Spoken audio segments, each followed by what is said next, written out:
Salam sejahtera dan selamat datang sekali lagi semua ke channel ini, Current Sphere MY. Skandal besar sedang melanda Sabah.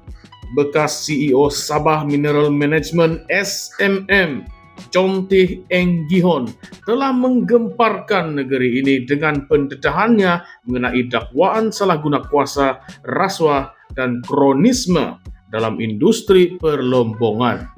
Tetapi persoalannya, adakah dia benar-benar seorang whistleblower yang memperjuangkan ketelusan atau ada agenda lain di sebalik dakwaan ini?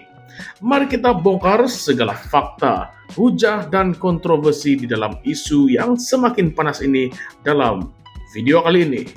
Baiklah, mari kita fahami dahulu apa yang sebenarnya sudah ataupun sedang berlaku. Chontih Eng Gihon, bekas CEO Sabah Mineral Management SMM, telah disaman oleh syarikat itu atas tuduhan penipuan, konspirasi untuk menipu, dan salah nyata maklumat. SMM yang merupakan syarikat berkaitan kerajaan ataupun GLC milik Kementerian Kewangan Sabah mendakwa Chontih telah memanipulasi proses pemberian lesen perlombongan untuk kepentingan pihak tertentu. Tetapi Chontih menafikan segala tuduhan ini dan mendakwa bahwa saman terhadapnya hanyalah percobaan untuk menutup mulutnya daripada mendedahkan salah laku yang lebih besar. Menurut Chontih, beliau telah menyaksikan bagaimana Ketua Menteri Sabah, Datuk Seri Hajiji Noor, mempunyai kuasa mutlak dalam meluluskan lesen prospek perlombongan. Katanya, walaupun satu permohonan tidak diluluskan dalam mesyuarat lembaga pengarah, Ketua Menteri boleh memberikan kelulusan hanya melalui arahan lisan ataupun message text. Dakwaan ini mengejutkan ramai kerana jika dakwaan ini benar, ia akan menimbulkan persoalan besar mengenai ketelusan dan accountability di dalam pengurusan sumber asli negeri Sabah. Tetapi tunggu dulu, ini bukan sahaja tentang kuasa mutlak Ketua Menteri. Chontih turut menuduh CEO SMM yang baru serta setiausaha syarikat bersekongkol dalam memanipulasi keputusan lembaga pengarah, terutamanya di dalam kes rayuan oleh dua syarikat yang memohon lesen perlombongan. Katanya, setiausaha syarikat telah sengaja tidak mengemukakan permohonan syarikat-syarikat tertentu daripada lembaga pengarah, walaupun Ketua Menteri telah menitahkan supaya ia diluluskan. Dakwaan ini semakin panas apabila Chontih mengatakan bahwa beliau telah mendedahkan semua ini kepada umum melalui Malaysia kini. Menurutnya, pendedahan bukanlah untuk menjatuhkan sesiapa, tetapi untuk mempertahankan integriti syarikat dan memastikan sumber mineral Sabah diurus dengan baik. Di samping itu, Chontih turut menuduh bahwa SMM telah bertindak dengan niat jahat dengan melancarkan satu siasatan dalaman terhadap beliau serta memfailkan saman selepas beliau mendedahkan kepada umum tentang pelanggaran kuasa dan salah laku yang berlaku, termasuklah penyelewengan yang dilakukan oleh CEO baharu SMM dan setiausaha syarikat yang didakwa bersekongkol untuk mengelirukan lembaga pengarah berkaitan dengan rayuan daripada dua syarikat. Dalam kenyataannya, Chontih menegaskan bahwa segala tindakan beliau sentiasa berpandukan kepada prosedur operasi standard SMM dan berdasarkan resolusi yang diluluskan oleh lembaga pengarah. Sekalipun beliau juga mengakui telah membuat laporan kepada Suruhanjaya Pencegahan Rasuah Malaysia dan Polis Diraja Malaysia mengenai dakwaan penyalahgunaan kuasa ini.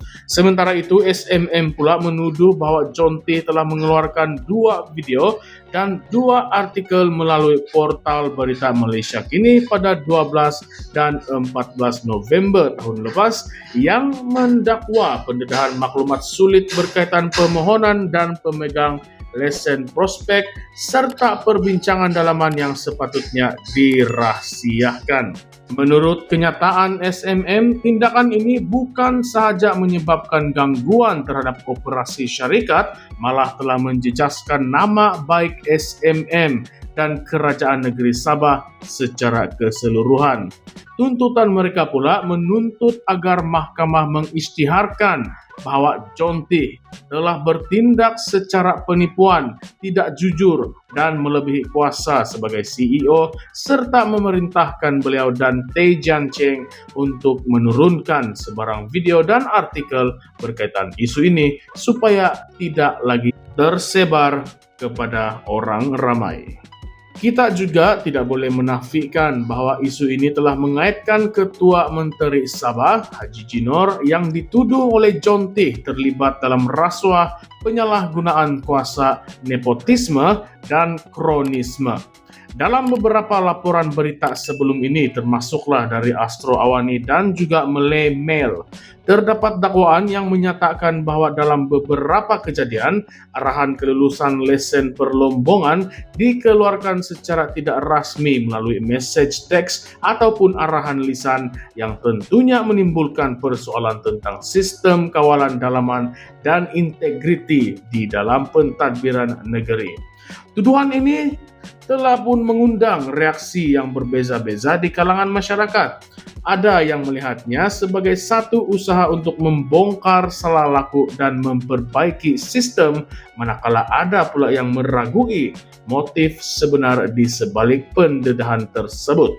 Di sini saya ingin tanya Anda semua, adakah Anda rasa tindakan John Tee adalah satu langkah berani untuk memastikan ketelusan dalam pengurusan sumber asli negeri, atau adakah ia satu taktik politik untuk mengalihkan perhatian daripada isu-isu lain yang lebih mendalam? Baiklah, kita sambung lagi. Sementara itu, pihak SMM pula mendakwa bahawa tindakan John Tee telah mencemarkan nama baik syarikat dan menjejaskan operasi yang telah dibina selama bertahun-tahun.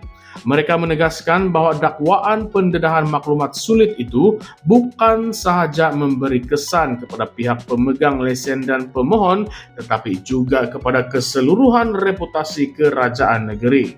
Isu ini tentunya membawa kita kepada persoalan yang lebih mendalam tentang bagaimana sistem ketelusan lesen perlombongan dijalankan dan siapa sebenarnya yang memegang kuasa sebenar di dalam membuat keputusan. Adakah sistem yang ada pada masa kini sudah terjebak dalam amalan rasuah dan penyalahgunaan kuasa, atau adakah terdapat satu cabaran besar dalam memastikan ketelusan dan accountability dalam pengurusan sumber mineral? Saya percaya ramai di antara Anda mempunyai pandangan tersendiri mengenai isu ini. Tetapi adakah Anda merasakan dakwaan mengenai penggunaan text message dan arahan lisan sebagai satu bentuk pengesahan rasmi adalah sesuatu yang kita patut berikan perhatian yang serius? Atau adakah Anda melihatnya sebagai satu keperluan untuk memudahkan proses pentadbiran dalam keadaan tertentu? Coba tulis apa pandangan Anda tentang perkara ini. Kemudian perbincangan mengenai isu ini memang tidak akan hanya berhenti di situ saja. Terdapat juga persoalan tentang adakah tindakan undang-undang yang diambil oleh SMM sebenarnya bertujuan untuk melindungi nama baik institusi tersebut, ataupun adakah itu sebagai satu cara untuk menyembunyikan amalan salah laku yang lebih mendalam dalam sistem pengurusan mineral negeri. Mungkin di sebalik semua tuduhan dan dakwaan ini terdapat satu realiti pahit tentang bagaimana kuasa dan kepentingan politik boleh mengaburkan batas antara kebenaran dan juga manipulasi maklumat. Disinilah perbincangan kita menjadi semakin hangat. Adakah semua tuduhan ini benar-benar mencerminkan satu sistem yang rosak, atau adakah ia sebahagian daripada permainan politik dan kepentingan pribadi yang melibatkan semua pihak? Saya ingin mengajak Anda semua untuk berkongsi pendapat dan perasaan Anda mengenai isu ini di ruangan komen di bawah. Adakah Anda percaya bahwa pendedahan oleh John T. ini adalah satu langkah yang tepat untuk memastikan keadilan dan ketelusan? Atau adakah ia satu strategi untuk menjatuhkan pihak yang lebih berkuasa?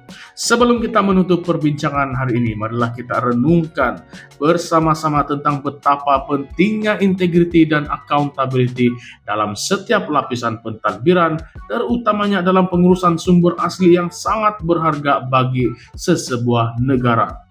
Setiap tindakan dan keputusan yang diambil seharusnya berdasarkan prinsip keadilan dan ketelusan demi kebaikan bersama.